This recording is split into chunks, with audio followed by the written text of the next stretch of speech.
interaction among themselves at saka sa audience nila kasi nag-i-invite din ng mga taga-labas, lalo na sa schools ang tabuan. Kasi nga, dahil writers conference ito, gusto naming involved din itong mga iba't ibang eskwelahan na may mga writers. Oh, yung pala yun. Si MJ ba writer? Minsan, no, pero hindi pumapasok. Ganun ba yun? Okay, so kasi tell us Ma'am Malyari, itong Taboan Literary Festival is in line kasi with the National Arts Month. We believe ang tawag to, parang ang naririnig po namin, this is just part of a very big endeavor na gagawin ng National Commission on Culture and the Arts. Correct. So this is going to be a national event. It is going to be a national event. So apart from dito before we go to the details of the Taboan Literary Festival, ano po ba ang itong malaking national thing na gagawin ng NCCA? Andito si si Bryle ang sasagot yan. So in line with the National Arts Month na sineselebrate natin tuwing February, ang NCCA nag-hold siya ng Philippine Arts Festival where it consists of 7 flagship projects of the 7 art forms. We have architecture, we have visual arts, dance, music, literary arts, theater, then cinema, have I said cinema? Tapos yun, so sa bawat parts ng country, like for example, the visual arts, we have the Philippine Visual Arts Extreme na gaganapin naman sa Tacloban. Really? Sa Tacloban? So, kaya naman sa Tacloban ginawa ngayon kasi yung Philippine Arts Festival, we're aiming for the arts for healing, arts as a form of rehabilitation in light of the recent disaster. So, the visual arts parang serves as a mean to parang rehabilitate or recuperate yung parang the people, parang it's either spiritually or mentally. So this is visual arts as in anything like painting ganyan. And photography, I think it's visual. So doon gaganapin yung visual arts sa Tacloban. Then then we also have for cinema gaganapin naman sa Cagayan de Oro. Cagayan de Oro. Ito sa film naman to, ang papalabas naman dito mga regional films. Ay, nice. So hindi usually natin nakikita, hindi siya mga gawa ng mga taga parang Metro indie. Manila. Mga indie films, mga indie kumikita. Just to parang put in the spotlight. Mamo ang ibig kong sabihin, paborito ko yung mag-indie film doon, lalo na yung kay Coco Martin. Hindi kasi, ibig kong sabihin, hindi siya commercial. Wala siyang commercial value. Push mo yan, Mamo. Oo. And what other events are nagaganapin sa iba-ibang parte ng bansa apart from the two? Meron din tayong dance. Ang Sayaw Pinoy gagawin naman to sa Bacolod, if I'm not mistaken. Tapos you also have architecture. Sa iba't ibang lugar sa Metro Manila. Okay, so Metro Manila naman Metro Manila. Tapos yung iba kasi to be announced pa yung mga venues. So this will be within 2014, lahat ng mga events na ito. Ang opening pala ng Philippine Arts Festival gaganapin sa Rojas, sa Capiz on January 31. Tapos until March 1 yung length ng Philippine Arts Festival. Okay, so from January 31 to March, first week of March. In yung Philippine Arts Festival. And dito naman sa what you call that genre, what you can say genre, I don't know, ng literature, dito gagawin sa Subic Bay Freeport, yun, literary arts. And Mrs. Malyari just explained to us yung Taboan, which is I think yung theme. Is that the theme or just the title? That's the title. Yes, the title of the festival. Correct. Yeah, that's actually the flagship program of our committee, which is Committee on Literary Arts. So yun ang yearly na ginagawa ng literary arts. Okay. Nililipat-lipat sa iba't ibang lugar. Actually ito sa Zambales sana. I mean Zambales. Zamboanga. Zamboanga. Pero dahil nagkagyera, kailangan ilipat. Kaya dito po ang napiling lugar. Kaya ito ang napiling sa Subic Bay lugar. Freeport That's Zone. right. Oo. Kanina sabi ni Ma'am Malyari, the first literary arts festival yata nangyari sa Pampanga. No. No, what? Nangyari ito noong una sa Manila muna. Sa Manila tapos muna. sa Cebu. And then? Pagkatapos noon ay sa Pampanga. Okay. So yung Dumaguete. nakaraang, Oo, tapos Dumaguete. Tapos ngayon sa Subic. Ay, okay. Oo. And ma'am, ano po ngayon ang theme Ang ng theme- Taboan Literary Festival? Dahil nga healing at saka tungkol sa disaster ang pinupunteriya ngayon ng ng mga arts. Ang title ng ang theme namin ay Winds and Waves, Wars and Words. Yun ay ang pinaka-tema ng aming tabuan. Parang for tongue this twister year. lang ang dating, no? Hindi, kumbaga parang it twister. covers everything, winds and waves, which is the typhoon, Yes. and wars, like in the Zamboanga Zamboanga, Sea. correct. And words, ayaw ko kung saan yun. Words. The literature. Yun ang literature. Kumbaga, Correct yun. Oo. Yun.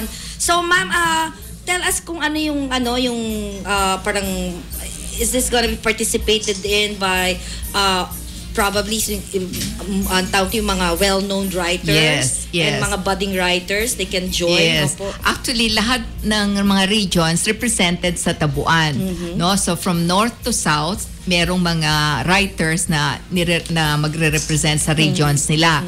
Tapos may mga, of course, well-known writers tayo sa Manila at saka mga national artists. Yun, ang Kasama sina Dr. Bien Lumbera, Wow. sina Rio Alma. Wow. No? At sana ay makakasama ngayon si Cirilo Bautista, kaya lang Wow may sakit naman. siya. So, yun yung mga tao na darating dito. Sina Boots Dalisay. Okay. Oo, ito yung mga writers na popular na nababasa ninyo Na may sa mga Palangka Awards. at columnists ng mga Yes. newspapers na national Diba? newspapers. Mga bigatin. Grabe, kailangan umattend din ako para makita ko yung Diba? mga idol Na ko, binabasa mga mo sa dyaryo writers. araw-araw, At saka sa makikita mo libro. ng personal sa At libro. sa libro, oo. Correct. And ma'am, ano po yung mga activities in store for this festival? May mga panel discussions, mga parallel sessions na iba-ibang mga topics at yun ay may connection din sa tema, no? Opo, So opo.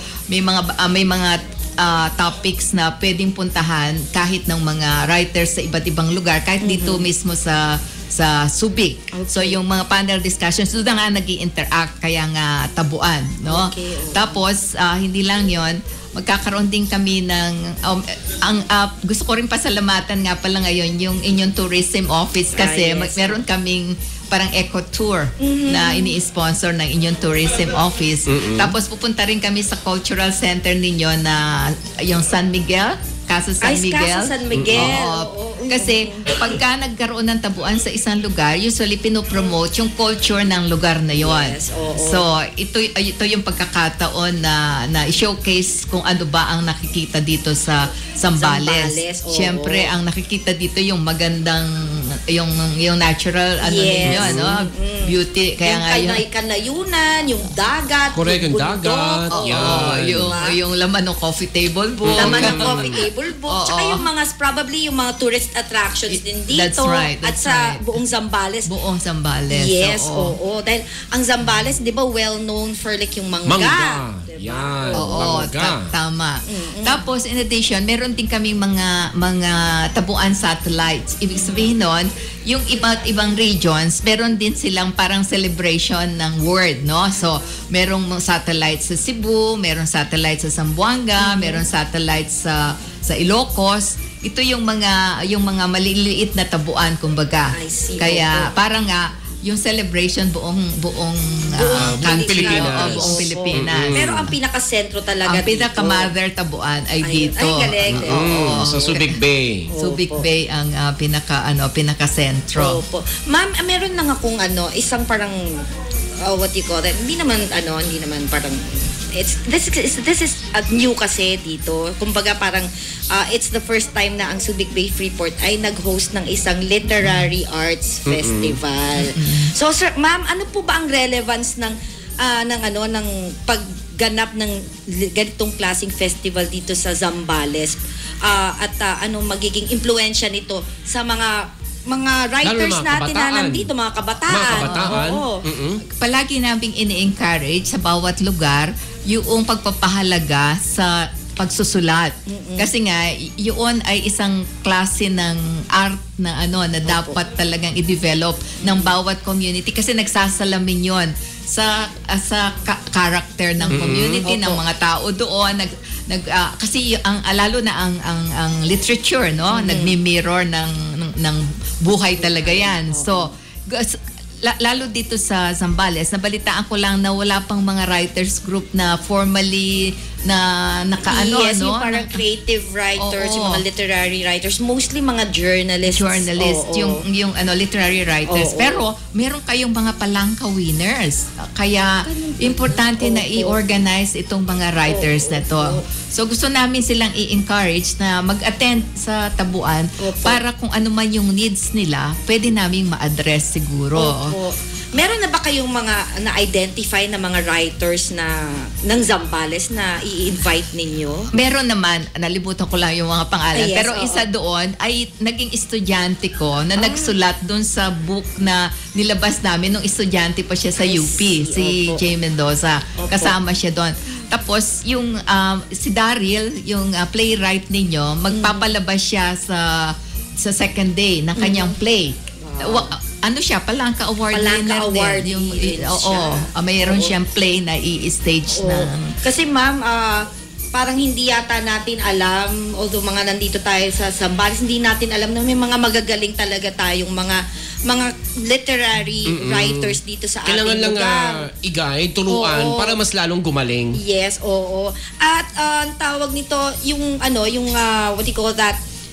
How about the academy? Yung mga schools around Zambales, are they also going to be involved in this? We invited mostly schools in Olongapo kasi mas madali yun eh. Opo. At kung pwede rin yung sa Zambales, kami sa CHED na nagpa-disseminate kami ng information about tabuan na ini-encourage din yung ibang mga academic institutions na mag-attend, magpadala ng kanilang mga representatives, lalo na yung mga writers, para nga ma-encourage sila na magpatuloy sa pagsusulat. Kasi importante yon sa isang probinsya, Yes, na may mga writers na nagsusulong ng kultura ninyo.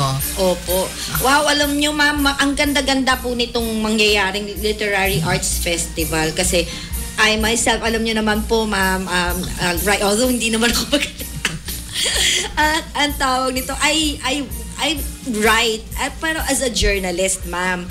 So, is it okay or is it possible for like journalists to Of also course. be in this festival? Yes. Basta writer ka, kahit anong klaseng writer. Are they going to be workshops? Kasi syempre, kagaya ng mga estudyante na gusto talagang ma-hone ang craft nila, ang kanilang creativity. Meron po ba kasi dahil two-day festival lang ito, hindi muna mag-workshop. Pero kung may kailangan na mag-workshop, ang NCCA willing mag-support ng workshops sa mga may inclination sa writing. In fact, kahit itong mga matatanda ninyo na writers na hindi na nare-recognize, pwede uling i-revive yung interest nila, no? Oh, just go, my God. I was not referring to you, no? No, just kidding. Just kidding, ma'am. You're still young, Ron. You're still young. Okay. So, ma'am, let's invite everyone interested sa kung gustong maging part nitong paano, saan, anong gagawin. Anong gagawin. So, ito ay mangyayari sa February 24 to 26. Ang aming pinili na lugar ay yung dating Subic Arts Center, no? At doon namin gagawin Subak. Doon namin gagawin yung mga activities ng 2 araw. Pero kung kami ay magbibilet sa Holiday Villas at siguro pagkatapos na yung activities sa Subak, pwede na kami mag-poetry reading doon doon sa Holiday Villas kasi maganda yung ambience doon. So, yun ang mangyayari. Ang buong day, yung 2 araw, mga panel discussions sa umaga tsaka sa hapon, of course, mga plenary speakers itong mga national artists natin. Opo. Meron ding book sale at na, titinda doon yung mga books na ginawa ng mga mag-a-attend mismo. So, pwede kayong magpa-autograph sa kanila. Pagkatapos sa gabi, may mga presentations, may mga awarding kami nagagawin doon sa mga writers na kailangang i-award. Tapos nga, merong presentation, meron ding book launching. No, 2 books ang ilo-launch sa gabing yon. Wow, napakapunong-puno ng ng activities for the Taboan Literary Festival. O yung mga writers natin dyan, huwag niyo kakalimutan.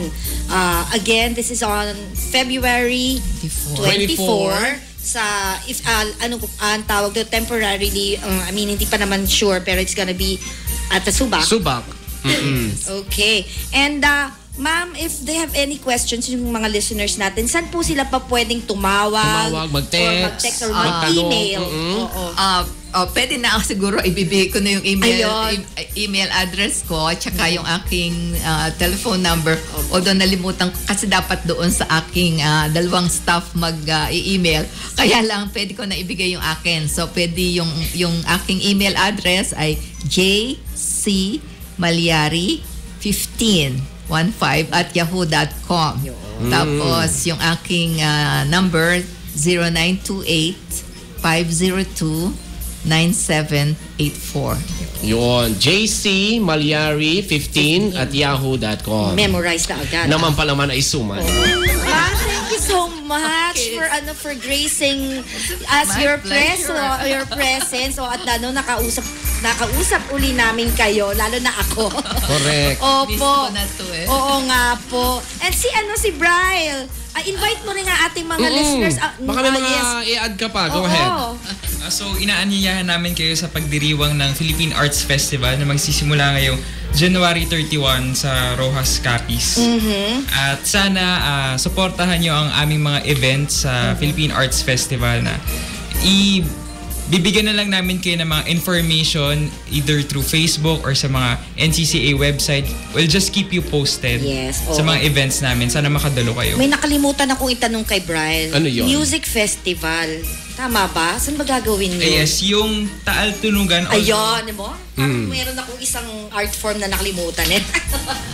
Ayun. So yung Taal Tunugan, although wala pang yung final venue, pero sa Taal Tunugan naman, ang more on mga musical ensembles na mga parang made from scraps, ganyan. So, recycled mga instruments. Yung voice ba na recycle? Siguro yung mga ganun, ang tawag doon. Hindi ba naman yun Hindi ba Okay, anyway, once again, thank you so much kay Ma'am Malyari. Yes. Pleasure. Opo. At meron po ba kayong babatiin yun talaga naman?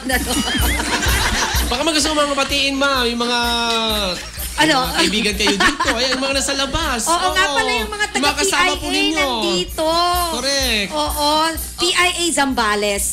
PIA Zambales at Pampanga. At Pampanga. Buong region. Oo. Nagpapa-thank you din ako sa chairman ninyo, si Chairman Garcia, kasi ina-allow niya kaming gamitin yung 2 shuttles ng tourism. Ayun. Para sa Tapos ini-encourage din namin yung mga government officials ninyo na mag-contribute para involved ang buong community. So nagpapa-sponsor kami ng lunch, ng dinner sana sa kanila. Kaya binabati ko yung mga mayors dito sa local government. Local government. At syempre, itong sa buong SBMA.